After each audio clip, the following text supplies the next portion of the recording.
Hi, you are Arlaina Tibensky, and you have just written a new book. Let's hear about it. Hello. My book is called And Then Things Fall Apart. It is about a girl named Keek with chickenpox, and she is freaking out and alone with her thoughts and a fever in her grandma's house, and she's journaling all about her life on an old typewriter. She's itchy, she's obsessed with her virginity, and her dad cheated on her mom with someone she thought of as a good friend of hers. So she's very upset, and her boyfriend's really cute, and she is very smart and very funny and very sad. And I love her. I love her. If I met her today, I'd take her to Starbucks. And I love my book, and I think you guys should really check it out. It's not that long. It's set in LaGrange. I grew up in LaGrange, so it's kind of like half in LaGrange, half in Berwyn.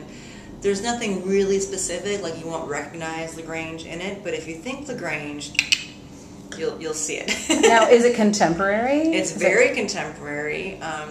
It's set today, but it could be set in a lot of times, because I think that all teenagers are similar in many ways. But it's set today. It's very contemporary. Contemporary young adult fiction.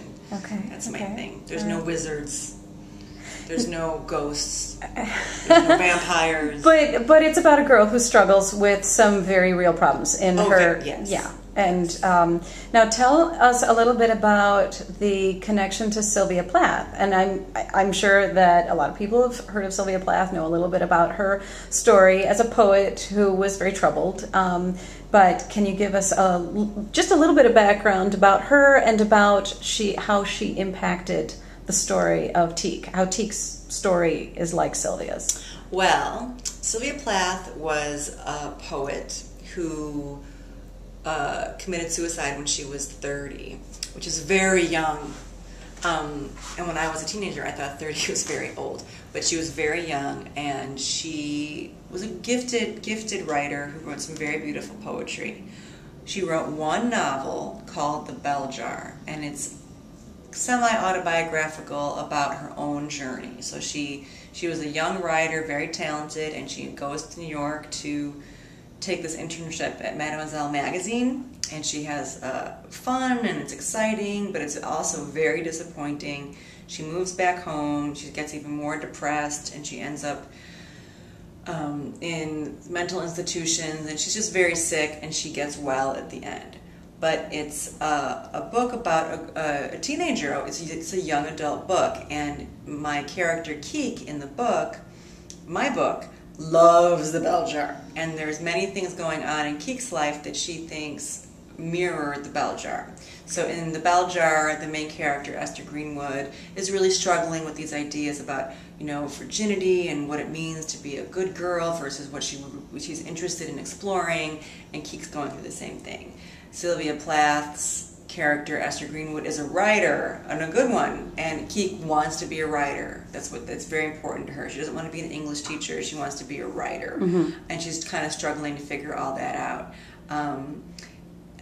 In my book, And Then Things Fall Apart, Keek's aunt has a very premature baby, and her mom has to go and help her aunt out. So her mom's gone, and she's got all these ideas about, what's it like to have a baby, and what does it all mean? And in The Bell Jar, there's lots of scenes in it about there's this big birth scene where the main character sees a woman giving birth, and all these themes are kind of explored in The Bell Jar too.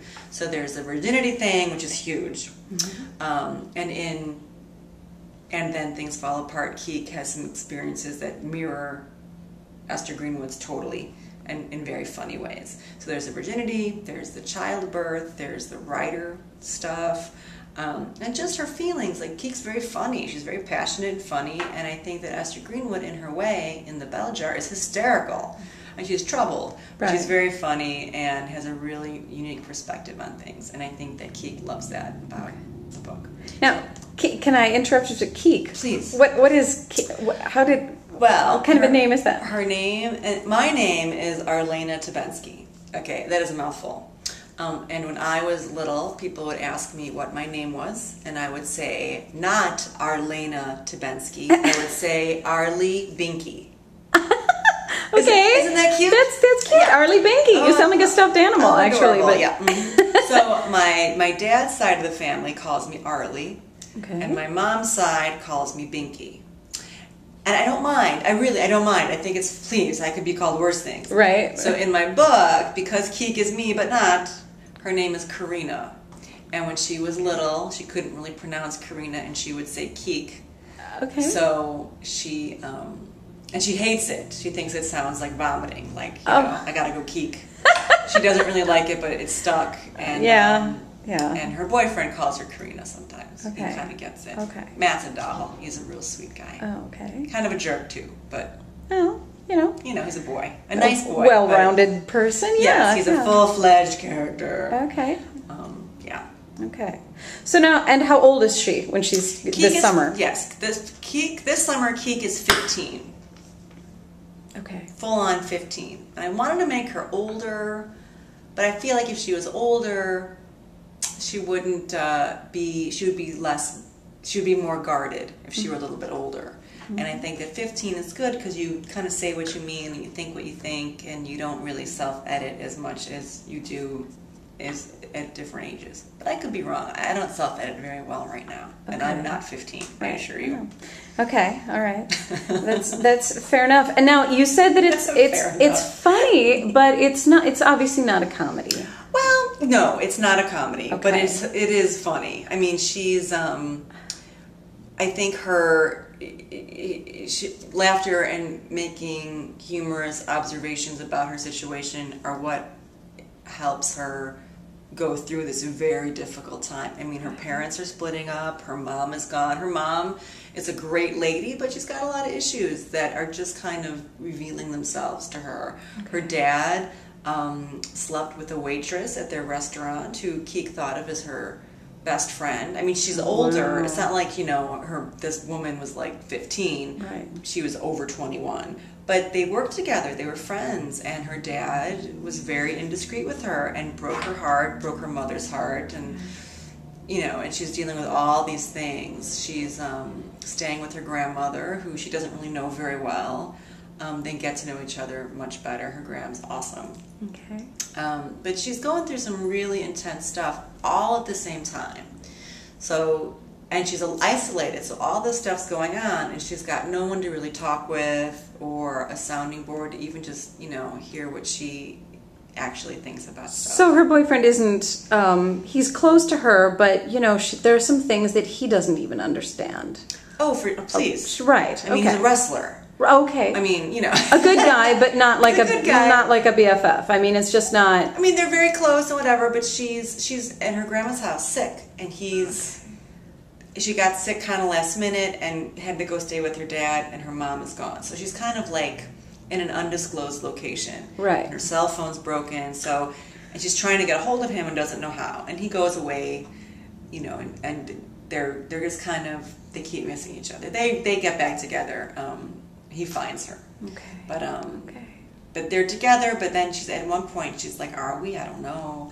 They're having a really hard time because she's changing and evolving as a person and going through stuff that would be hard for anyone, let alone her nice boyfriend. Right. Right. Now you said this was for people who read. It's very it's sprinkled with a lot of literary words and phrases and titles. Can you talk a little bit more about that? Sure. I want to, on my blog, Arlaina Tibensky, I'm a blogger. I don't even know the URL. It's like Arlaina Tibensky /blogspot. It's very mysterious. Yeah. But I do have a blog. I want to make a contest to find all the literary allusions because there's a lot, and there's more in there than I thought. I read a lot, and I read a lot when I was young. I read a lot when I was really young. I'm reading a lot now. I actually read less now that I'm writing, but I read a lot. So there's she loves Shakespeare. There's a whole scene where she goes to a Midsummer's Night Dream party. Matt's parents every year have this big Midsummer's Night Dream party. Oh, that's fun. Yeah, it's a great scene. if I do say so myself. So there's Shakespeare, and she does a big paper on Taming of the Shrew, and she references the Scarlet Letter and Lewis Carroll, Dorian Gray, the Scarlet Letter. She just really peppers her inner monologue with references to literary characters and quotes even that really stick in her brain. And I think because that's how she already thinks, the bell jar is really stuck, like right here in her brain, because it's so similar, she feels emotionally, to what she's going through in this time of her life. Okay. But yeah, there's some interesting things. There's even some that I don't even remember now, but one of my favorite ones is the Kalukule line before she takes this bath. But it's a good one. Wow, all right. So now, is there going to be a sequel to this? You know, I think this is true about most great books, and I don't know if my book is a great book, but I love it.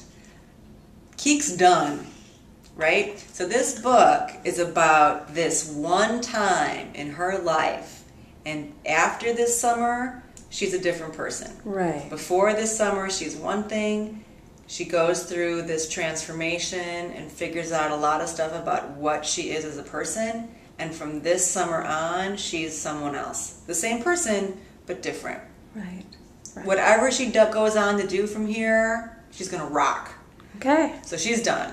But I'm actually working on two things in my brain at the same time. But they'll be contemporary, probably Midwestern, just because, I like it here. Okay. And but we'll see. No more Keek though. But I'm sure whoever I come up with will sound similar to Keek because we share DNA. Okay, so we'll fall in love with Keek, right? Yes, and I hope. And then we'll find more books that are have your voice and have your style, and so. There's more in there. It's just exactly gotta come out. Okay. Any last things you want to say about the book? I love my book, and I feel like if you are from the western suburbs of Chicago, you will get it more than others. Okay. And I really would like to personally, and I mean this seriously from the bottom of my heart, reach out to every single person who might want to read this book and encourage you to pick it up. It's quick. And then things fall apart. Okay. And it's out, and it's a good one. I think you guys will get a kick out of it. Okay. Thank you so much, Arlaina. Thank you.